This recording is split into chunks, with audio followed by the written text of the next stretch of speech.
displace, as it were, the sort of classical ideas of leadership. I like us to come back to that because one of the odd things I do in my organisations and Canary Wharf, we often run training programmes for young leaders of all kinds right across East London, trying in fact not 10,000 hours, but to build up the skills of engagement, of publicness, because we think without those, everything else doesn't really work.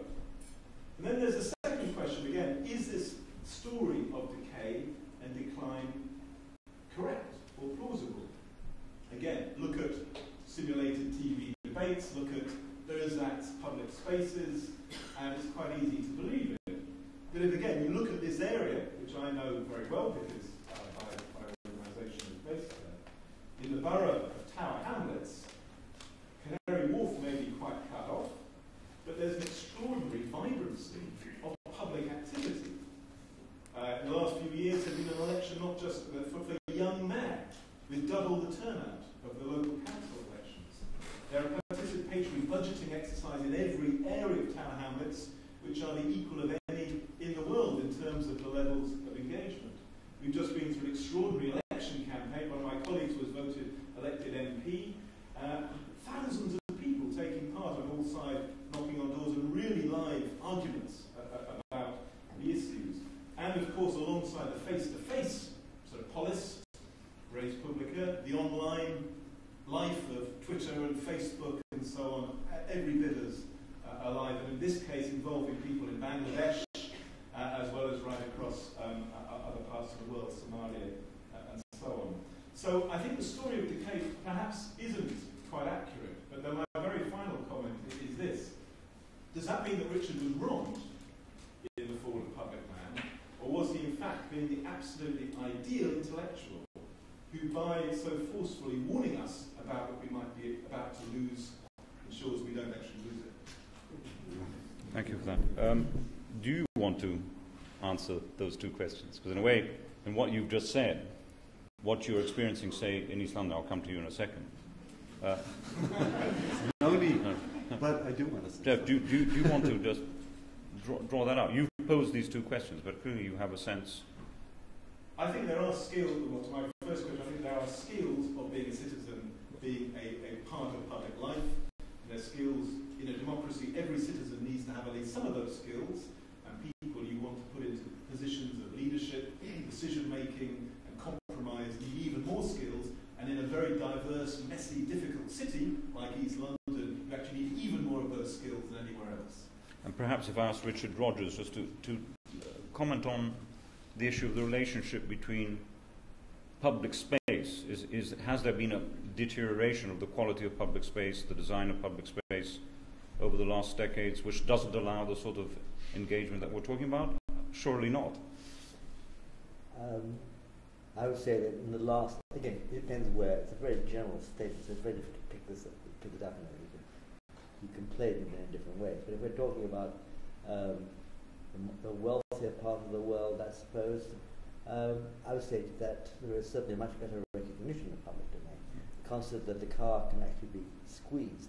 I remember well Pompidou, when we first arrived in Paris, making that statement, Paris must make way for the car.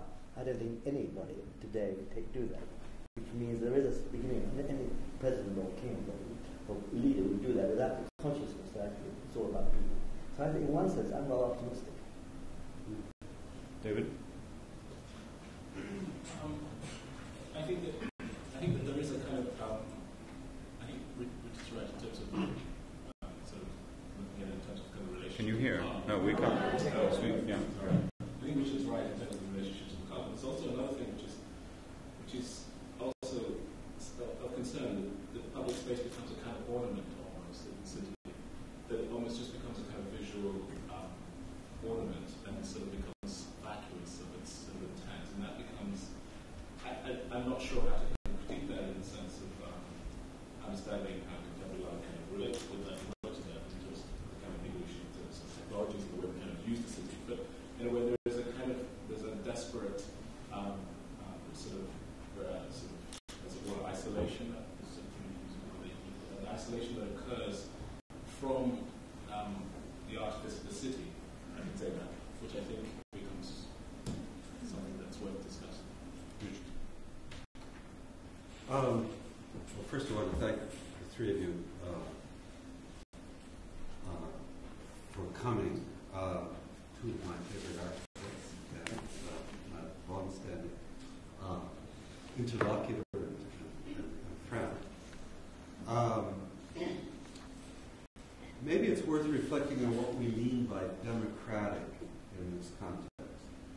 You can think about democratic as a purely political process, whether people get to determine the character of spaces in which they're in. Can you hear me?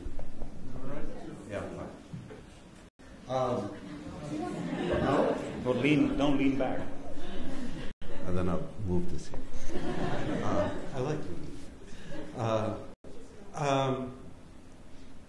which is really democracy about decision making. You can look at democratic space as, secondly, a process that has to do with interaction. How much do people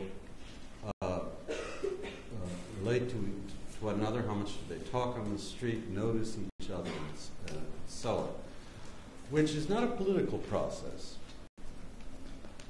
And a third dimension of it is really the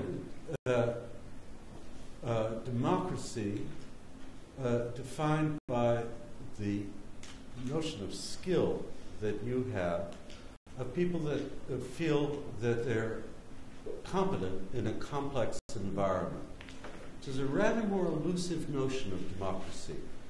That is, that you are adequate to deal with complexity in your environment, that you have the skills to relate to other people. And the difference between the second and the third is that the second can be very indiscriminate. People shouting at each other, interacting. People taking knives to each other are interacting. We wouldn't quite call that democratic, but it is participatory. In my view, this third view of democratic, of what we mean by democracy, which, by the way, was the old Aristotelian notion of democracy. That is, that somebody who is competent to appear in public.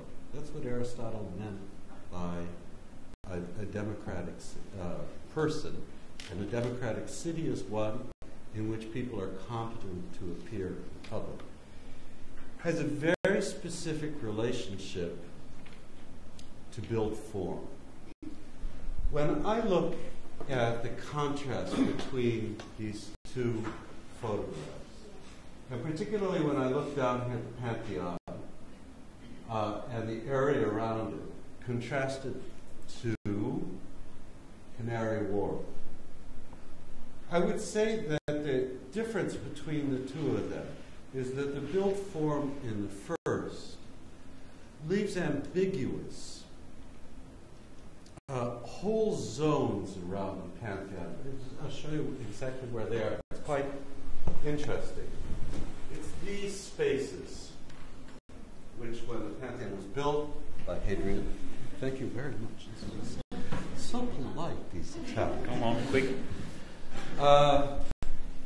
These were spaces people didn't know how to use. They knew how to go into this temple and pray, but they didn't know what to do when they got through praying. And it developed this became an informal market. And it became a space in which Romans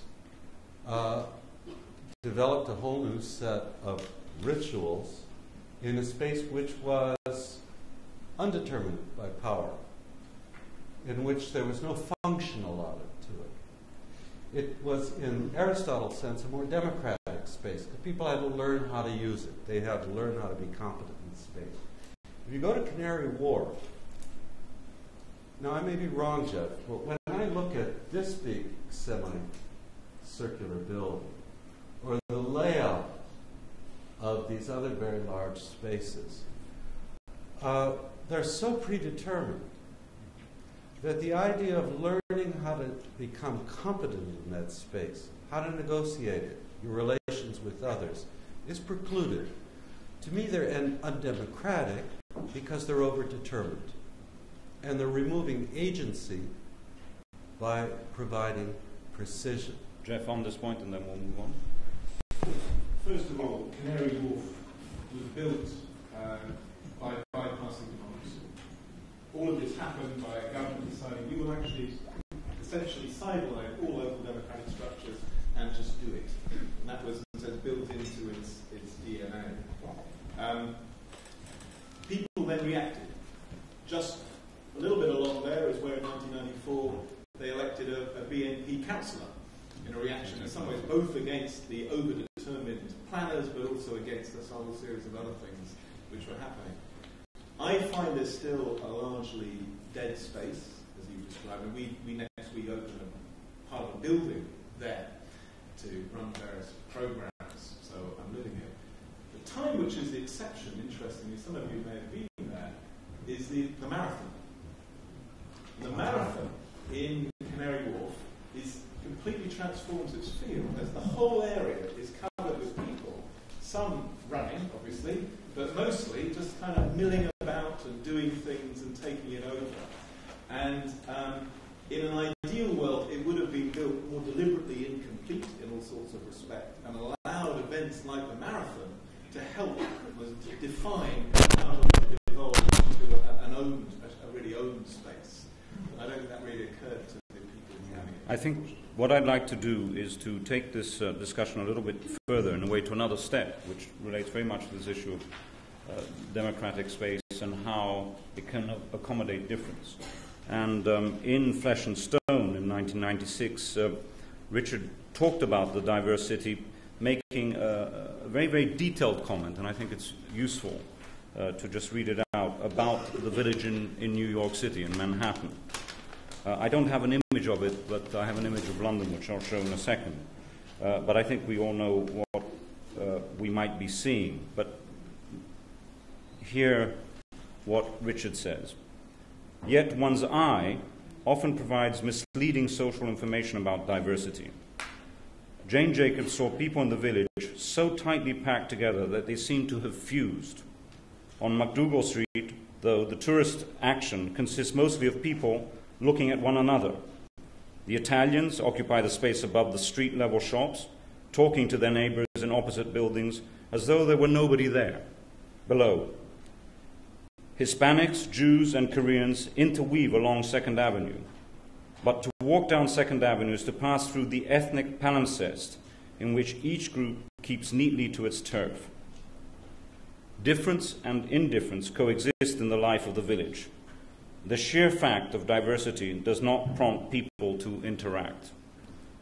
Now, the two images that might prompt a discussion, and Richard, I might come to you about this, Geoff, is a view of Brick Lane, very much representing a sort of perhaps slightly stylized image of what diversity means in London today. Something like 90% of the population that has moved into this country in the last 10 years is born outside, not London, outside the UK. So that's a reality that we're looking at. But this is a completely different image of how to accommodate diversity. You freeze it in stone. You actually design around it. What this is a view of a favelas in São Paulo on the left-hand side, without much water or sewage or infrastructure, very poor. And on the right, an apartment block where the people are so wealthy that they have swimming pools on each terrace. So this is a condition which is actually incredibly familiar, unfortunately, as we have circled the world. So I think this issue, as described by Richard in the village, is clearly not possible here, and might be possible there. David, would you like to comment on this, and then Geoff? I think it's always interesting to me, this notion of diversity, the sort of the coming together of different groups into the body of the city, and really there is this idea that somehow by this kind of agglomerating of these different groups, there's some notion of cohesiveness, but in a way there is something which is, this